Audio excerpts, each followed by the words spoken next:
एही समय सुनैनार बापा आसी पहुँचीगले। सुनैना बापा धरी खूब कांदिला।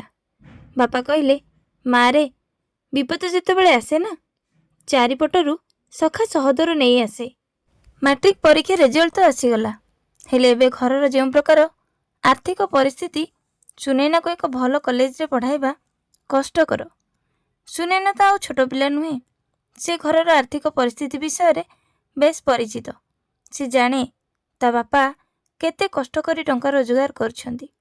से पुणी समुद्र को संखे घरे वयस्क बापा माँ सेमानंकर देह प्राय तो भल रहुनी। दिन को दिन औषध पत्र मेडिकल खर्चर बोझ बढ़ी बढ़ी जाउची। सुनैनार माँ उच्च शिक्षिता हेले मध्य टंकाटिए भी रोजगार करने को असमर्थ। असमर्थ कहवा ठीक नुहे। घरर जाबतीय जंजाल करू करू चाकरी करने को सुजोग पाई नाहंती। सकाळरू संजे जाए रंधाबड़ा खियापिया मजा धुआरे समय चली जाए। सेतिरे पुणी वयस्क लोक शाशु शशुरंक देह मुंड कौन टिकिए कले दी पैसा रोजगार करिहेब भाभी भाभी मन दुख करुथांती। झील को कहले, मारे तू टिकिए मन दे पढ़ापढ़ी कर, भल कॉलेज रे पढ़िबा को हेले एंट्रांस परीक्षा देबा को पड़िबो। आम पाखरे तो एते पैसा नहीं, तो पाठपढ़ा पई एथर खर्च अधिक पड़िबो। तू जदी छोट छोट पिला माननकु ट्यूशन करंतु ताहले भल हुंता। सुनैना मांकर ए प्रस्ताव रे राजी होइगला।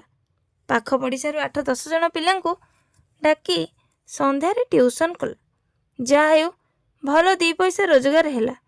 बापा माँ दुहे भारी खुशी, जेजे जेजे माँ मध्य भारी खुशी। सुनैना ट्यूशन पिलांकु छुट्टी करिबा परे निजे बसी पढ़े।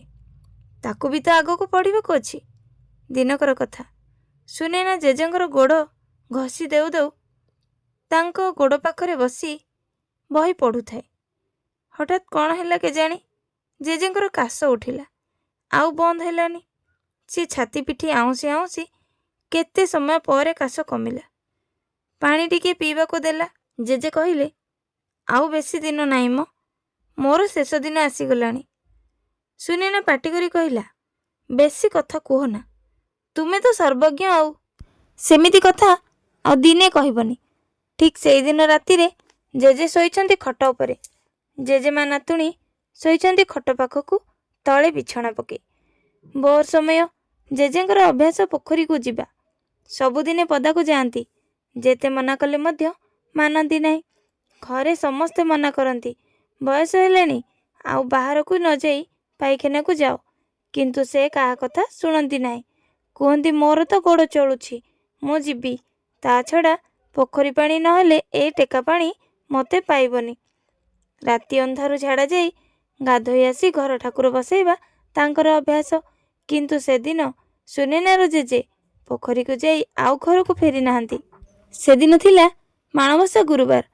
सुनैनार माँ राति 4टारू उठी घर द्वार लिपा पोछा करी गाधोई आसी चाउल बाटी चिता देउथांती। मने मने भाबुथांती, बापा गाधोई आसिले ठाकुर पूजा करिवे। सकाळ हेलाणी, सूर्य किरण परिष्कार दिसिलाणी। ठीक सेतिकी बेलकु माधव सेठी दुआरे डाक पकाइला, तुम जेजे रास्ता रे पड़ी जाइछंती। गाँ सारा लोक सेठी जमा होई गलेनी। से आउ उठु नाहंती। लोके कहउछंती तांको देहरे आउ नारायण नाहंती। सुनैनार माँ कौन हैला बोली चमकी उठिले। तर तर होई बुली पड़िबारु गोड़ खसी पड़ीगले। मुंड पछपट माड़ होईगला। पड़ीछंती जे पड़ीछंती, आउ उठी पारिलेनी। सुनैना दौड़ी आसी माँ को उठाइबा को चेष्टा कला, हेले पारिलानी। माँ तोर कौन हैला पचारिबारु तांको पाटिरु कथा मध्य बाहरु न थाए। से कौनसी प्रकार आवाज करि पारु नथिले। संगे संगे गाँ सारा लोक जमा होईगले। सुनैनार बापा रातिरु उठी बिल को जाइथिले। धान कटाकटी चलीथिला। खबर पाई धाई आसिले। संगे संगे आम्बुलांस डाकी 2 जन को डाक्तरखाना नहीं गले। सुनैनार जेजेंकु देखी डॉक्टर बाहर बाहर फेरे देले। देखी देई कहले, से आउ जीवित नाहंती। किंतु सुनैनार माँ को मानसिक आघात लागिबा सह मुंड पछपटरे आघात लागिछि।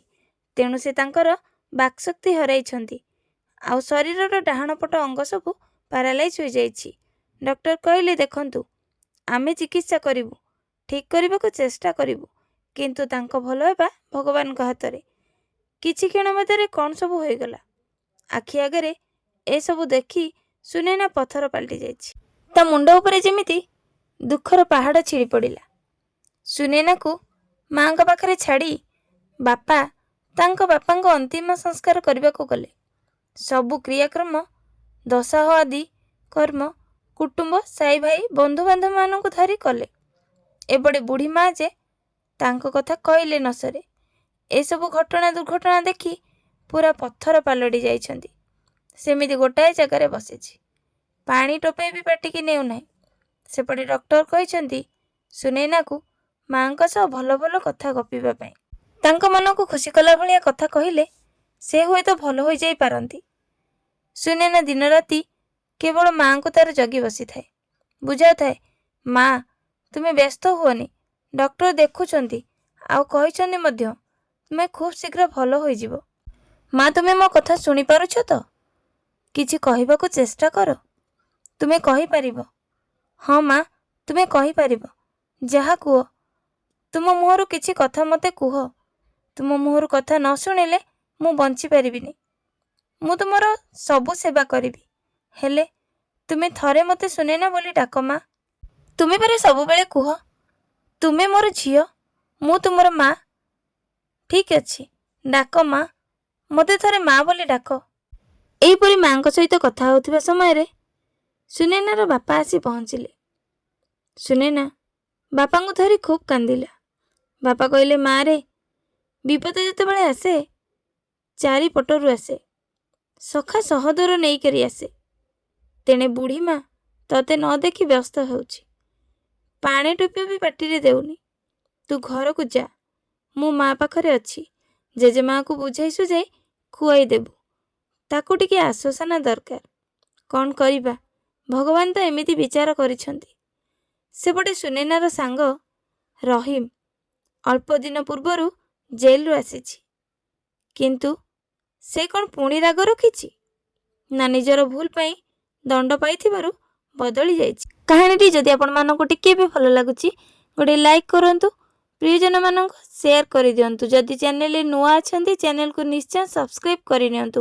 ଗୋଟେ ଲାଇକ୍ ତ ନିଶ୍ଚୟ କରନ୍ତୁ। ଏହା ପରର କାହାଣୀ ମୁଁ ଆଉ ଗୋଟେ ଅଧ୍ୟାୟରେ ନେଇ ଆସିବି। ଜୟ ଜଗନ୍ନାଥ, ଜୟ ଜଗନ୍ନାଥ।